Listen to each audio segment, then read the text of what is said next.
A good day to you, our viewers. Thank you for tuning into the program. You're welcome to your show, my show, our show, the Digging Deep Show, Heart Campaign 2014. And as you might be aware, or if I'm just informing you, we are carrying forward from where we left from last week with our dietetic consultant.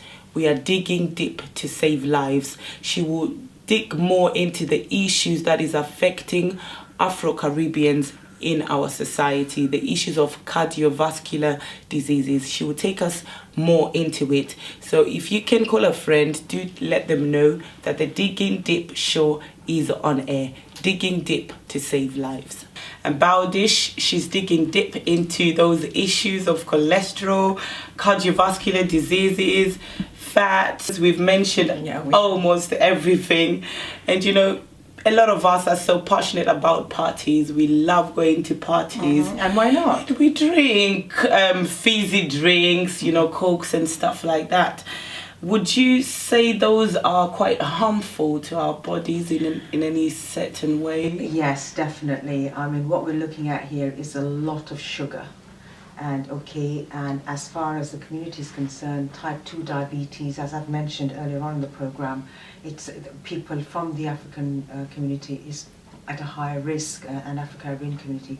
So although having too much sugar doesn't cause diabetes, but having too much sugar can increase your weight, and carrying too much weight will increase your risk of type 2 diabetes so and high blood pressure. Indirectly does. Yes. And you know, just to give you an example, all those viewers out there, and if any of you are sitting there with a can of Coke in your hand, or any fizzy drink, one can is about 9 spoons of sugar in it. 2 spoons. So it's huge. And I'm not just Coke, it's most fizzy drinks. And something, you know, I've seen a lot of children when they're going to school, you see in the morning, in a rush, you see them with a can of Red Bull, right?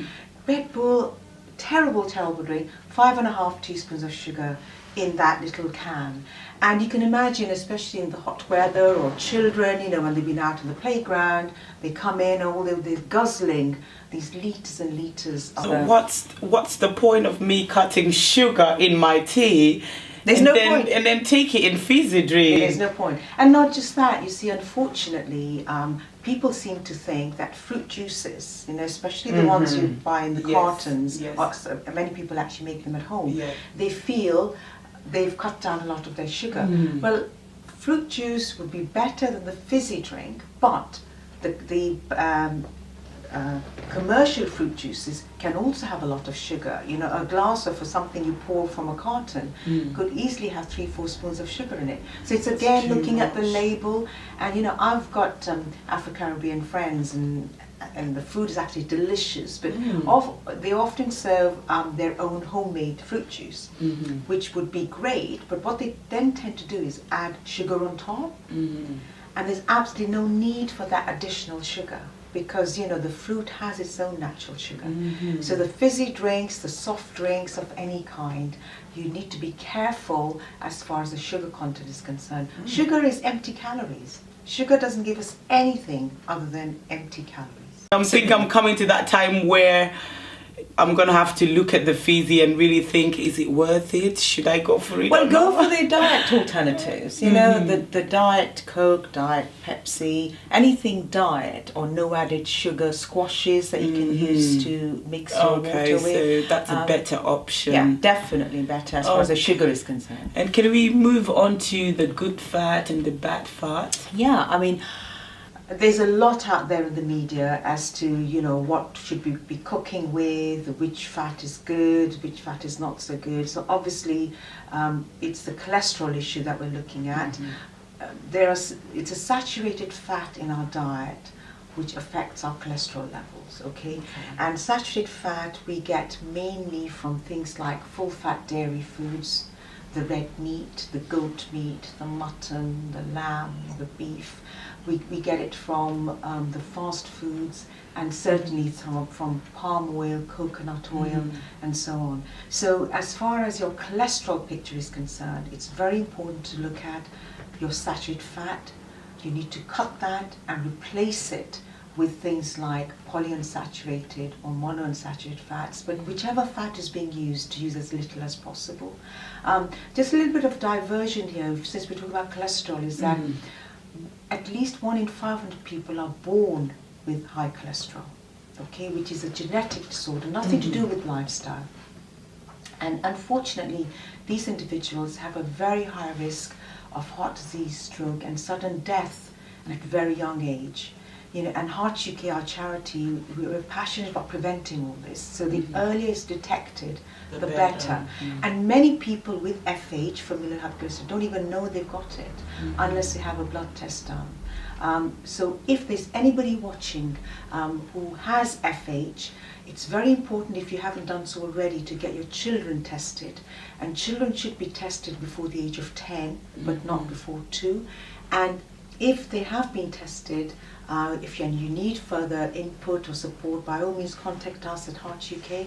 But in addition to your own children, the siblings need to be tested. You know, in terms of, for example, if you have FH, then your sisters, brothers, and cousins, they all need to be tested because it runs in families. It is a genetic disorder, and a lot of people are not aware that such a condition even exists. And since you say that it is true that black people, Afro-Caribbean people, they are more prone to these cardiovascular diseases, and now we having migrated to different countries, does the environment play a role at all? Environment plays a huge role, because obviously our choice of foods, our type of exercise is very much based on where we're living, what accessibilities we have, and also our culture, you know, our beliefs, because back home the culture is very different, the tradition is very different, because people used to view somebody being slightly plump as being a sign of wealth. Yes. Of course that's changing now. It is. But there's still that attitude or the you belief. have to have a big belly, then they know, you're doing well. You're doing well, you've got the money. You've got the money. Yeah. But I mean, obviously youngsters, things are changing. But, you know, environment does make a huge effect, because type 2 diabetes it can be prevented, you know, so why risk? Why are we putting ourselves at that risk? Of course, if it's genetic, if you know your mom has diabetes, your dad has, it does run in families, but you can still reduce your risk. And losing weight or having a better shape is one of the best things you can do to prevent the onset of type 2 diabetes. And I've heard of people, they take loads of sugar, loads of fizzy drinks, and they still get tested and they don't seem to have this type 2 diabetes. What do you make of that? Well, you see, it's you know, it's a short straw, isn't it? It's like, why me? But you know, there are certain things, they may not have diabetes now, but those individuals will probably end up with diabetes or some other form of cardiovascular disease. Because you have to remember that, you know, cardiovascular disease, it's a huge, I've said, umbrella term, and type 2 diabetes, having type 2 diabetes increases our risk of cardiovascular disease. So, and you know, there's a myth, particularly in African and Afro-Caribbean communities, that I only have mild diabetes, right? There is no such thing as mild diabetes. Diabetes is diabetes, and it's a very serious condition, but it can be managed. And more importantly, if the youngsters watching, you know, if you think, oh, it's not going to happen to you, please be careful. Type 2 diabetes is huge, and it's getting to younger people. Watch your diet, watch your lifestyle, watch the alcohol consumption, you know, watch your smoking, are you doing enough exercise? There's so much you can do for yourself. And you know, don't believe in, oh, it's my fate. Because that's the other thing, you know, almost like, oh, I'm supposed to have diabetes, or there's black magic, or you know, somebody back home isn't happy with my success, and therefore I've had a heart attack. You know, that's all part of the culture. But what we need to be aware is that the person should be taking their responsibility for their own health, and a lot of these things can be prevented, or the risk can be reduced if we only took a few minutes in the day to look at our lifestyle and diet. Just briefly, I want you to look into the camera. Just tell our viewers how can, if anyone is out there, they've got this diabetes, type 2 diabetes, how can they manage it? And also, if there's anyone they haven't got it at all, how can they control it? Well, the first very important thing is your weight. Are you overweight? Because if you are, that's the first thing you need to be looking at in trying to reduce it. And don't go on to any kind of crash dieting. It doesn't work long term. It's important to eat regular meals, but the portion control needs to be looked at. The type of methods of cooking needs to be looked at, but more importantly, don't starve yourself, because a lot of people seem to think, if they need to diet, they have to stop eating everything. Yeah. Secondly, from type 2 diabetes, the meals need to have fiber and soluble fiber, which is actually great for the diets, because things like the beans, the peas, the lentils, they're all rich in fiber. So great, make sure they're part of the diet, but cut down on the fat intake. So things like the palm oil, coconut cream, anything deep fried, the fried dumplings, all the yummy stuff. All the yummy stuff. So what are we going to eat there? No, what I'm saying is, you don't have to stop, okay? Yeah. I'm not saying stop. All I'm saying is, so for example, if you're having those kind of foods regularly, save them for special occasions. Okay. The fritters, the corn fritters and the pineapple fritters. Good enough, You can bake them. Okay, you can. A lot of the foods can be baked instead, rather than frying, deep frying. Yeah. And be careful with fruit as well. Fruit is very good for us, but if you've got type 2 diabetes and you're looking after your sugar, make sure the fruit is spread out and you're not having excessive fruit juice drinks, because your sugar is being, there's more sugar being added because you've lost the fiber from the fruit, which would help with better diabetic control. Now let's take it to the West African side. They love pepper, or they call it pepper. Right, yeah. How good is it when it comes to health issues? Well, are we talking about the spicy pepper? Yeah, the hot, the Scotch bonnet one. Okay, well, I love it, right? I mean, my family will swear, and even all my friends. Pepper, if it's made at home, right, and my friend makes the most delicious pepper. As long as you're not adding too much salt to it. It's the salt, not the pepper. Pepper or anything chili, as we say, spicy. I'm talking about the red chili, or that has actually been shown to give us some benefit as far as heart is concerned, right? But not the salt. So, and also all these commercial sauces like, the Jamaican hot pepper sauce or the Tabasco and so on, it's the salt content which is detrimental, not the chili itself. And as far as the modifiable risk factors are concerned, what are your tips? Okay, from the modified risk factors, first of all, we've touched on weight, okay?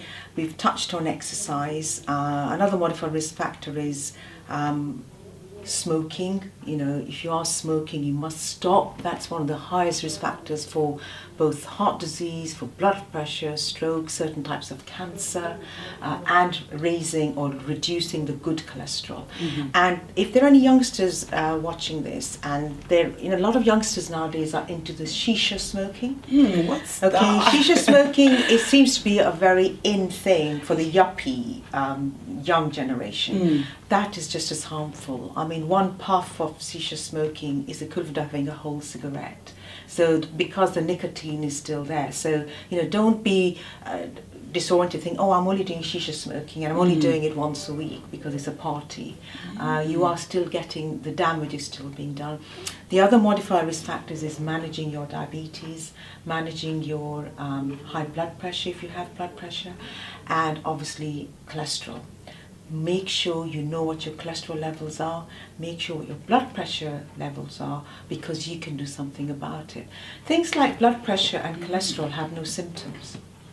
Again, a lot of viewers will say, well, actually, I know, because, when my blood pressure goes up, I get a headache, or I get very short-tempered. Well, blood pressure itself very often has no symptoms. It's what we call a silent killer.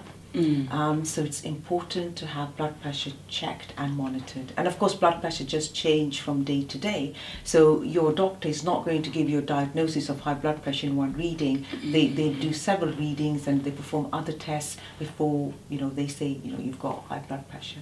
But certainly, because blood pressure and strokes are very high in the African and Afro-Caribbean communities, the risk factors related to them include weight reduction and binge drinking or excessive consumption of alcohol, because the alcohol side is partly responsible in excess to raise blood pressure, and obviously also calories in terms of diabetes, sugar as well from the diabetic control, salt.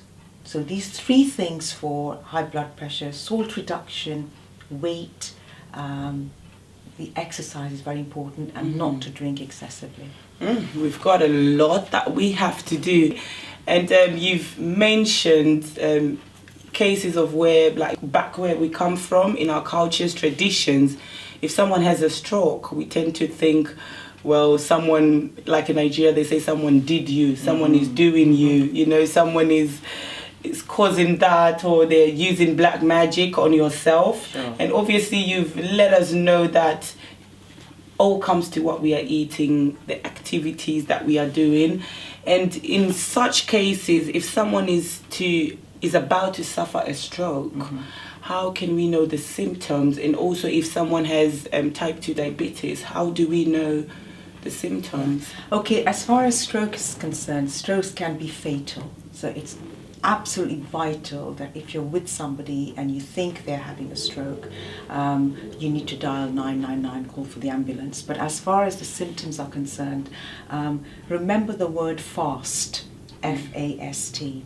So remember F for face, can they smile, right? And also, is the mouth or eye drooping? So that's face. A for arms. Can they lift both their arms? Because that's another sign of stroke. Thirdly, speech. Can they speak clearly? Or can they understand you?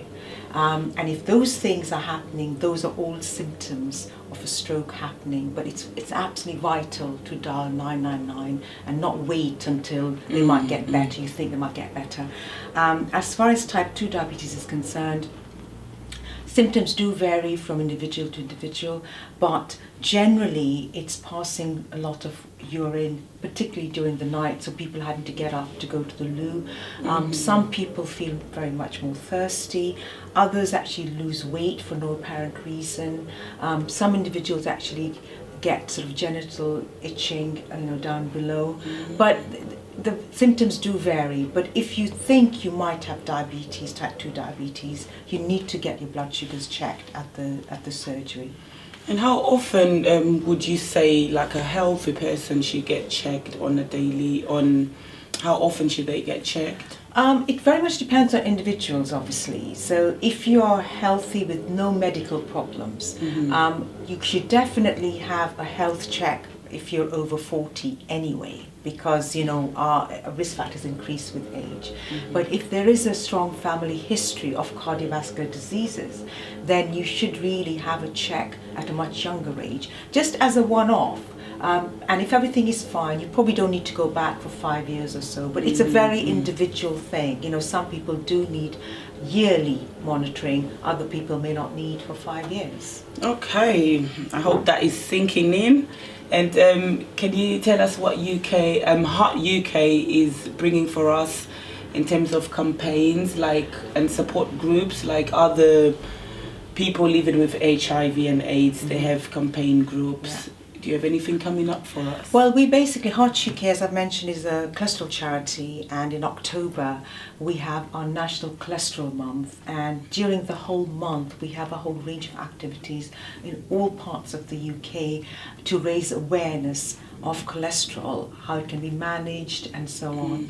And as far as support is concerned, you know, we have loads of individuals who have raised cholesterol who are part of Heart UK, and they are there as well as the professionals to provide that support. So if anybody watching feels they need some kind of support as far as cholesterol management is concerned, just contact us. And also if anybody watching wants to get involved during the National Cholesterol Month, you can do so much to help us to save lives. It's such a good cause. And you know, we've got young children with very high cholesterol levels.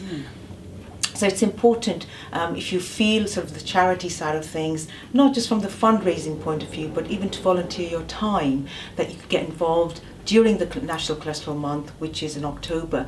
But there is a lot more information on what you can do, how you can get involved on our website. And again, you know, you can just log on the website and see what you might be able to help us with. And before we close, I've had high blood pressure during pregnancy. Right. And before then, I've never experienced it before. Sure. But apparently they said it was pregnancy induced. And surprising enough, some women don't get it. Yeah. I mean, not everybody gets high blood pressure during pregnancy, and it's the same like gestational diabetes, which is like pregnant diabetes that happens during pregnancy. Now, in both these conditions, you need to be extra careful that obviously as soon as pregnancy is over, you've had the baby, the diabetes disappears and the blood pressure comes back to normal.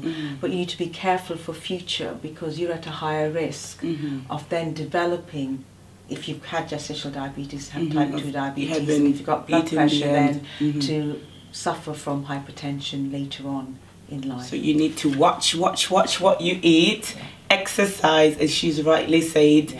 Is it okay for you if you give a word of advice to our viewers concerning all these cardiovascular diseases? What advice can you give to the viewers out there? Well, all I'd like to say is enjoy your traditional food, okay? Just a few changes can make a huge difference.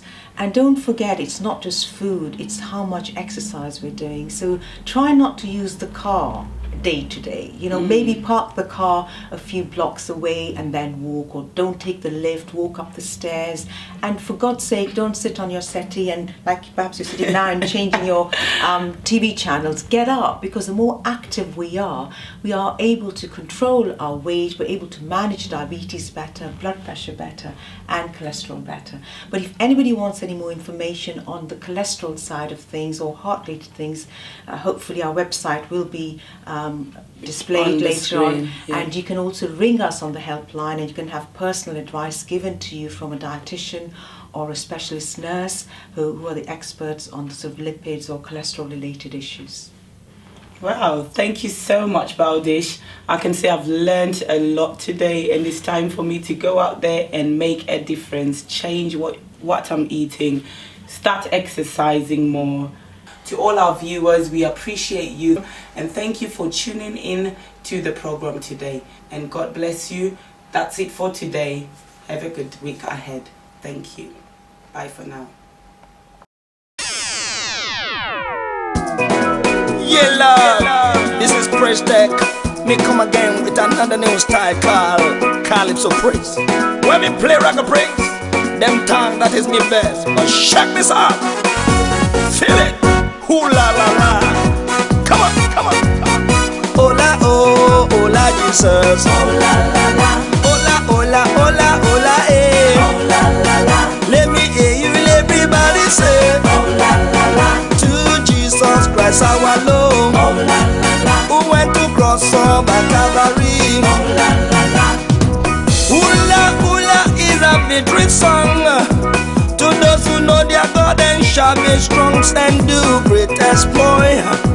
We be millennial in that night, but joy come in the morning light. After the rain come the sun shining.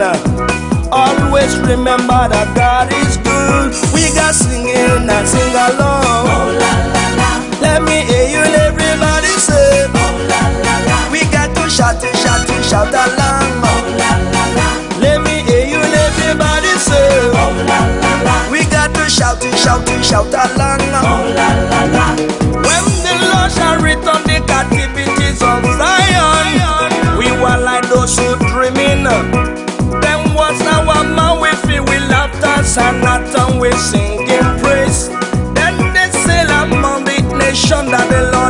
done great thing for us, and we are glad. Those who sold in death shall come back again with rejoicing and sing ooh la la la. We got to sing in and sing along. Let me hear you, everybody say to Jesus Christ our Lord, who went to cross over Calvary. Let me hear you, everybody sing. Let me tell you, the devil has had this party for so long, long time. It is time to live for jollies at the peace. All people come over and celebrate with me. Don't be surprised, it's a ooh la la. Come on, come on, come on. You better get the rise up and dance. Why not get up and dance? Everybody miss the rise up, get up and dance. You better just dance and dance. Everybody get up and dance. It's the only go party. Me come and do rise up and get up and dance. Come on, dance up and dance.